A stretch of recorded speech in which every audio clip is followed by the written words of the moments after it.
அனைவருக்கும் வணக்கம். இந்த காணொளில நம்ம என்ன பார்க்க போறோம்னா, பிஜிடிஆர்பி இன்னும் 13 நாட்கள் தான் இருக்கு. 12ஆம் தேதி நமக்கு தேர்வு. இந்த 12ஆம் தேதி தேர்வு வச்சுக்கிட்டு, நம்ம இந்த நேரத்தில நம்மளுடைய ஸ்டடி பிளான் எப்படி இருக்கணும்? எப்படி நம்ம படிச்சா நம்மளால வேலை வாங்க முடியும்? அதெல்லாம் நம்ம இந்த காணொளில டீட்டெயிலா பார்க்க போறோம். ஸோ, அதனால இந்த காணொளிய ஸ்கிப் பண்ணாம பாருங்க. ஸோ, இப்போ பார்த்தீங்கன்னா, இந்த 13 நாட்கள். இந்த 13 நாட்கள் தான் நம்மளுடைய வாழ்க்கையை டிசைட் பண்ண போகுது. இந்த வாழ்க்கை டிசைட் பண்ற நம்மளுடைய தேர்வு, இந்த தேர்வு நம்ம எப்படி எழுதணும் அப்படின்னு சொல்லி பார்த்தீங்கன்னா, ஃபர்ஸ்ட் நம்மளுடைய ப்ரிப்பரேஷன், நம்மளுடைய மைண்ட் ரிலாக்சேஷன் நம்ம கரெக்ட்டா இருக்கணும். ஸோ அதிகமா எதுவுமே இப்போ சில பேர் PGTRB aspirant, TN SET exam எழுதியிருக்கிற வாய்ப்பு இருக்கு. ஸோ எழுதி நீங்க ஃபெயில் ஆகி கூட இருக்கலாம். அது ஒண்ணு. சில பேர் எழுதி பாஸ் கூட ஆகியிருக்கலாம். ஃபெயில் ஆனவங்க என்ன ஆயிருவாங்கன்னா, ரொம்ப டிப்ரஷன் ஆயிருவாங்க. ஸோ என்ன ஃபெயில் ஆயிட்டோமே! பிஜிடிஆர்பி என்ன ஆகப்போகுது அப்படின்னு சொல்லி இது ஒண்ணு. இன்னொன்னு பாஸ் ஆன கேண்டிடேட்ஸ் நீங்க என்ன ஆயிரும்னா, நமக்கு எல்லாம் தெரியும். ஈஸியா நம்ம தேர்வுல பாஸ் பண்ணிடலாம். நம்மள தாண்டி தான் போஸ்டிங் அப்படின்னு சொல்லி சில பேர் இந்த மாரி ஓவர் கான்ஃபிடென்ட்டோட இருப்பாங்க. ஸோ இது 2மே நம்ம இருக்கக்கூடாது. ஸோ இது 2மே நம்ம இருக்கக்கூடாது. சரியா? நம்மளுடைய அ நம்மளுடைய உழைப்பு எல்லாம் எதுல இருக்கணும்னா, அந்த 3 மணி நேரம் தேர்வு. அந்த 3 மணி நேரம் தேர்வ நம்ம நல்லபடியா நம்ம எழுதணும். ஏன்னா, நம்ம அந்த தேர்வு தான் நம்மளுடைய அடுத்த 30 வருஷம் வாழ்க்கை நம்ம டிசைட் ஆகப்போது. இந்த மாரி நம்ம போஸ்டிங் வாங்குறதுக்கு நமக்கு வாய்ப்பு இருக்கும். ஸோ, அதனால நீங்க அத மட்டும் நல்லா நெனச்சுக்கங்க. யாரெல்லாம் டிஎன் செட் எக்ஸாம் எழுதி ஃபெயில் ஆனா கூட பரவால்ல. யாரெல்லாம் டிஎன் செட் எக்ஸாம் எழுதி பாஸ் ஆனா கூட பரவால்ல. இது 2மே ஓகே. நீங்க எதுவுமே நம்ம அத பத்தி நினைக்கவே கூடாது. அத பிஜிடிஆர்பில நம்ம கம்பேர் பண்ணவே கூடாது. நான் ஃபெயில் ஆயிட்டேனே, பிஜிடிஆர்பியும் ஃபெயில் ஆயிருவேனா அப்படின்னு சொல்லி நினைக்காதீங்க. அதேமாரி நான் பாஸ் ஆயிட்டேனே, பிஜிடிஆர்பி நான் ஈஸியா பாஸ் பண்ணிருவேன். அது அந்த ஓவர் கான்ஃபிடென்ட்டும் நம்மகிட்ட இருக்கக்கூடாது. நம்மளுடைய வேலை என்னன்னா, இந்த 13 நாட்கள்ல அதிகமா நம்ம ப்ரிப்பரேஷன். மைண்ட் ரிலாக்ஸா வச்சுக்கங்க. ஸோ இந்த 13 நாட்கள்ல நீங்க எந்த டிஸ்ட்ராக்ஷனும் ஆகக்கூடாது. எந்த பிரச்சனையிலும் நீங்க ஈடுபடக்கூடாது. எந்த டிஸ்ட்ராக்ஷனும் ஆகக்கூடாது. ஸோ அதனால மைண்ட் ரொம்ப ரிலாக்ஸா வச்சுக்கங்க.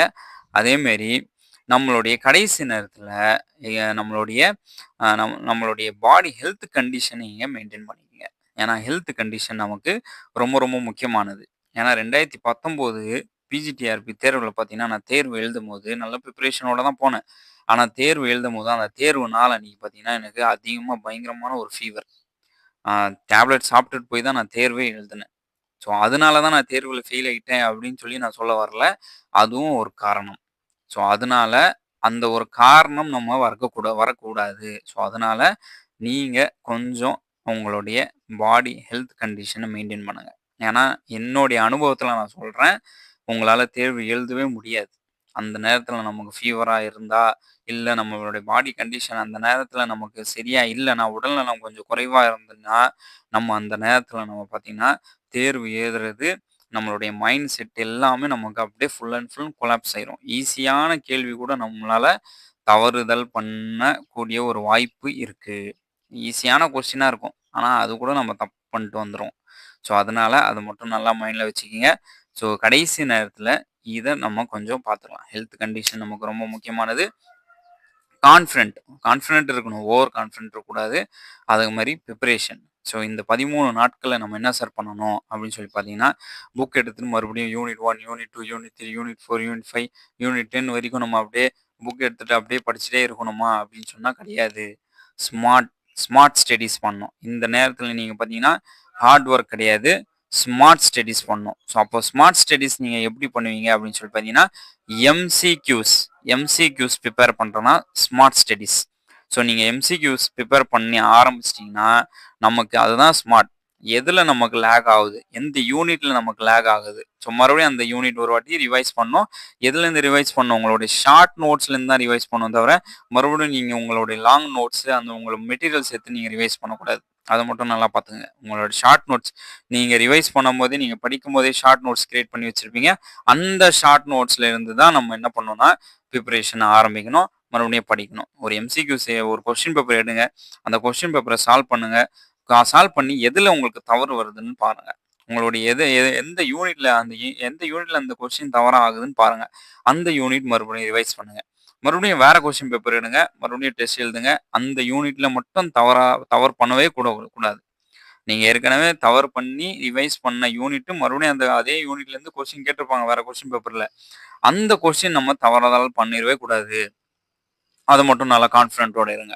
ஸோ அதுதான் அப்போதான் நம்மளால ஜெயிக்க முடியும். ஸோ அதனால இது ரொம்ப ரொம்ப நமக்கு முக்கியமானது.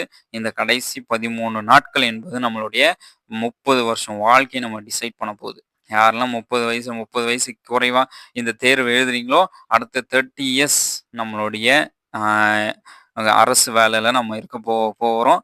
அதனால இத மட்டும் மிஸ் பண்ணிறாதீங்க. நெறைய பேரு வயசாகி கூட இந்த தேர்வு எழுதியிருப்பீங்க. 40, 42, 43 கூட இருப்பீங்க. 45 கூட இருப்பீங்க. ஆனாலும் நெனச்சீங்க இதுதான் கடைசி நம்மளுடைய வாய்ப்பு. இதுதான் கடைசி வாய்ப்பு. ஸோ இதுக்கப்புறமா நமக்கு வாய்ப்பு கிடைக்குமோ, கிடைக்காதோ, ஏஜும் அதிகமாயிரும். ஸோ அதுக்கப்புறம் தேர்வு எழுதுறதே நமக்கு இருக்காது. காம்படிஷன் அதிகமாயிரும். யங் சாம்ஸ் நெறைய பேர் வந்துருவாங்க. புதுசா படிக்கிறவங்க நெறைய பேர் வந்துருவாங்க. ஸோ அதனால நல்லா இது மட்டும் நல்லா மைண்ட்ல வச்சுக்கங்க. இதுதான் நம்மளுடைய கடைசி வாய்ப்பு. இந்த கடைசி வாய்ப்ப நம்ம கரெக்ட்டா பயன்படுத்தினா நமக்கு தான் வெற்றி. ஸோ அதனால நானும் என்ன பண்ணேன்னா, இந்த கடைசி நாட்கள்ல பார்த்தீங்கன்னா, எந்த டிஸ்ட்ராக்ஷனும் இருக்கக்கூடாது. குடும்ப பிரச்சனைகள், இல்ல வேற ஏதாவது பிரச்சனைகள், இதில எதுவுமே நம்ம ஈடுபடவே கூடாது. ஃபுல் அண்ட் ஃபுல் மைண்ட் ரிலாக்ஸோட இந்த 13 நாட்கள் ரிலாக்ஸ் பண்ணுங்க. ஏதாவது பிரச்சனை வந்தா கூட 12ஆம் தேதிக்கு அப்புறமா நம்ம ஃபேஸ் பண்ணிப்போம்ன்னு சொல்லி கூலா நீங்க முடிச்சுட்டு, அடுத்த வேலைக்கு நீங்க உங்களுடைய ரிவிஷன் வேலைக்கு போயிருங்க. எது இருந்தாலும் 12ஆம் தேதிக்கு மேல பார்த்துக்கலாம்ப்பா, அப்படின்னு சொல்லிருங்க. அவ்வளோதான். அத நீங்க மைண்ட்ல ஏத்துக்கிட்டு, அத சால்வ் பண்ணிட்டு ஏகப்பட்ட பிரச்சனை இருக்கும். மனிதர்கள்னால கண்டிப்பா பிரச்சனைகள் கண்டிப்பா வராம இருக்காது. அத நீங்க மைண்ட்குள்ள எடுத்துன்னு வரக்கூடாது. இந்த 13 நாட்கள்ல நீங்க என்ன பண்ணணும்னா, எது இருந்தாலும் 12ஆம் தேதிக்கு மேல பார்த்துக்கலாம். அப்படின்னு சொல்லி உங்களுடைய ப்ரிப்பரேஷன ஆரம்பிச்சுருங்க. எது இருந்தாலும். ஸோ எது இருந்தாலும் நம்ம 12ஆம் தேதிக்கு மேல வச்சுக்கலாம்ப்பா அப்படின்னு சொல்லி நீங்க என்ன பண்ணுங்கன்னா, உங்களோட ப்ரிப்பரேஷன ஆரம்பிச்சுருங்க. இதுதான் நமக்கு ரொம்ப ரொம்ப முக்கியமானது. இதுதான் கடைசி வாய்ப்பு. ஸோ மிஸ் பண்ணிறாதீங்க. கண்டிப்பா நீங்களும் ஒரு அரசு பணிக்கு போணும். இப்போ வருகிற பொதுத் தேர்வ மாணவர்களுக்கு நீங்களும் தயார் செய்யணும் என்று கூறி விடைபெறுகிறேன். நன்றி, வணக்கம்.